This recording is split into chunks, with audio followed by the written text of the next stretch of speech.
Over about the last 2 years, one of the biggest stories has been the fall or seemingly fall from grace of Stewart-Haas Racing. You see, Stewart-Haas Racing at one time was known as one of the premier teams that had multiple drivers in the playoffs, the chase, championship winning drivers, contenders, and while they still have a championship level driver, the rest of the team has fallen down. And I think that this is unsustainable for SHR's future, and they need a soft rebuild of sorts. So let's get to it. Firstly, you need to look at the drivers at hand.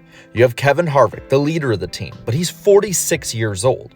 While championship level talent and driver, he is in the last stages of his career. He's probably going to retire around 2023, 2024. If he makes it past the current TV deal, I'll be surprised. So he right there is somebody who you need to look at replacing soon. Aric Almirola has announced at 37 years old that he's going to be retiring at the end of this year. So in the span of about 2 years, you're losing both of your veteran drivers, which for a team to succeed as a multi-car organization, more or less is needed. Then you have Chase Briscoe in the 14 car. Briscoe got past a pretty dismal rookie year, but he had some bright spots. At 27, he has plenty of time to develop, so he should be someone to build the future on. And then below him is Cole Custer. Custer is 23 years old, but entering his third year in the Cup Series already. Even though he had a pretty mediocre rookie year with a win, I will say, he has fallen off even more with the sophomore slump. His third year is going to be probably the most important of his career when it comes to whether or not he has a good future in the sport or if he's just a flash in the pan with one of these big teams. With these, you have 4 big questions though. Harvick is, of course, will sponsorship stay after he leaves? The same can be said for Almirola with Smithfield. As for Briscoe, he's a Ford development driver, so if SHR moves around to Dodge, Chevy, or Ford, or whoever else there might be, well, do you keep Briscoe? And then Cole Custer is one that is just pretty much stagnated. His performance on the track, as well as the lack of sponsorship outside of Haas itself, will probably be the determining factor on whether or not he has a future with the team. So to say that by 2024 this team will be stable is something that we cannot do right now. Speaking of manufacturers, let's look at the Ford situation for SHR right now. At the moment, Penske is the top dog at Ford. You would be ludicrous to say otherwise. When you have guys like Ryan Blaney as well as Joey Logano, 2 guys who are championship contenders on that team, it already is beating every other Ford team. But then you also have to look at Roush, or RFK as they're now called. They're going to be on the rise. Brad Keselowski is not a bad driver. That equipment has shown to have improved over the last 2 years. So they're probably going to be a borderline playoff team. And they would probably challenge SHR for the second spot on the Ford stable. And SHR is overall not above either of them. So to play third fiddle would be similar to what other teams like Ganassi played with Chevrolet. It's not a good place to be. You'll have good equipment, but it's not going to be the best you could possibly get from said manufacturer. So those are 2 major problems on top of the sponsorship issue that SHR is going to have.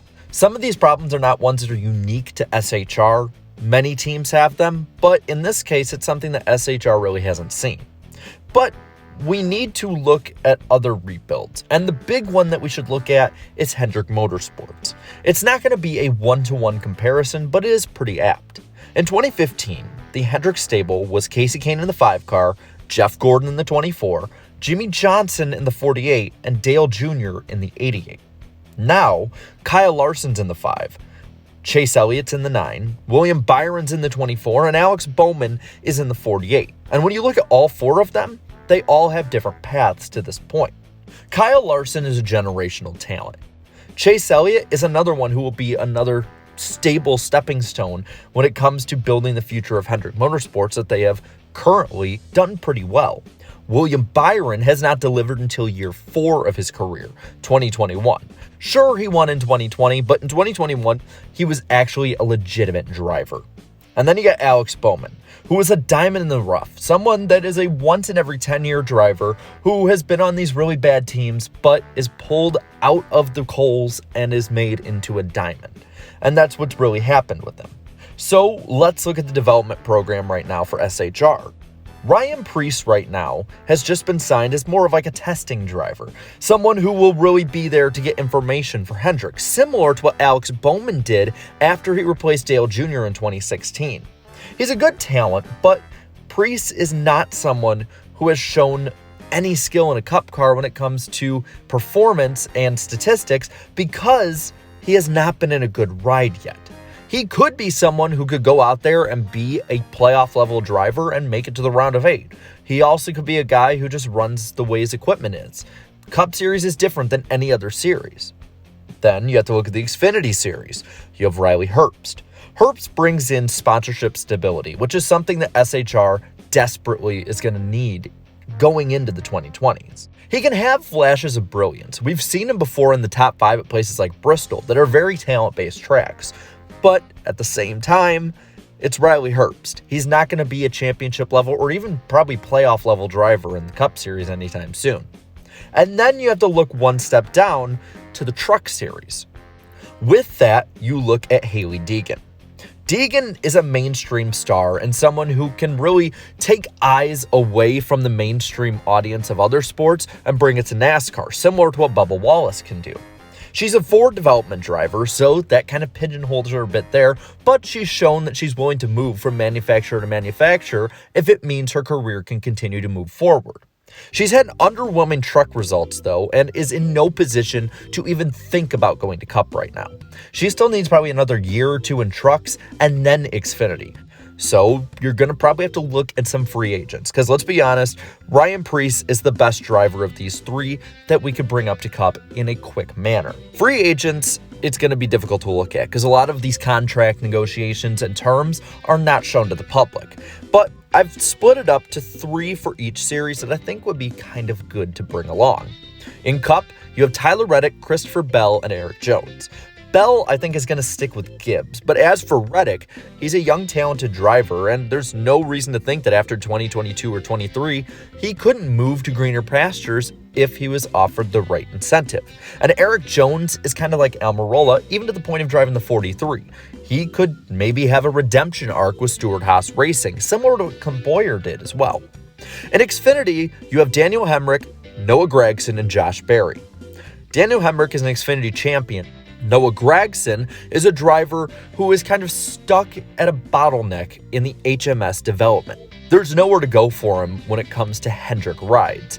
The 4 rides are held by young, talented, winning drivers. There's no reason they should move on from those 4 drivers to Gragson, so he's probably going to have to look elsewhere if he wants a full-time Cup ride. And Stewart-Haas Racing is going to have some openings in the next few years. And then you have Josh Berry, who's someone who I think Tony Stewart would really like to have on his team. He's a driver who's shown to have multifaceted talent in different racing, and I think that he would be a good fit when it comes to an all-around race car driver that Tony Stewart would probably appreciate. And in the trucks, I have 2 I'm looking at. John Hunter Nemechek, who's had a huge career resurgence with Kyle Busch, and Zane Smith, who has been an insanely underrated Truck Series driver and was even planning to go up to Cup with Ganassi before they folded and sold the Trackhouse. So I think that he would be someone who is ready right away to go to Cup and probably perform at least a serviceable level. And then also, there's the big elephant in the room that has been not confirmed in any way really, but is still great to look at in the rumor mill. The possible switch to Dodge. They would be the top dog at Dodge. I don't see any of the top teams with the other manufacturers, like a Gibbs, Hendrick, or Penske, switching over to Dodge. You know that Roush isn't. Trackhouse, maybe, but I think they're going to stick with Chevy more than likely.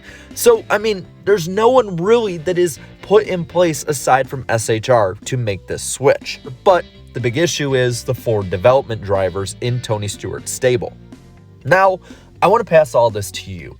How do you think that Tony Stewart and Stewart-Haas Racing can basically do a soft rebuild of their team in the next 5 or so years? Let me know down in the comments below. While you're at it, leave a like on this video, share this video, and subscribe to my channel for more great NASCAR content. And thank you to all of my channel members for your continued support. So until next time, have a good one.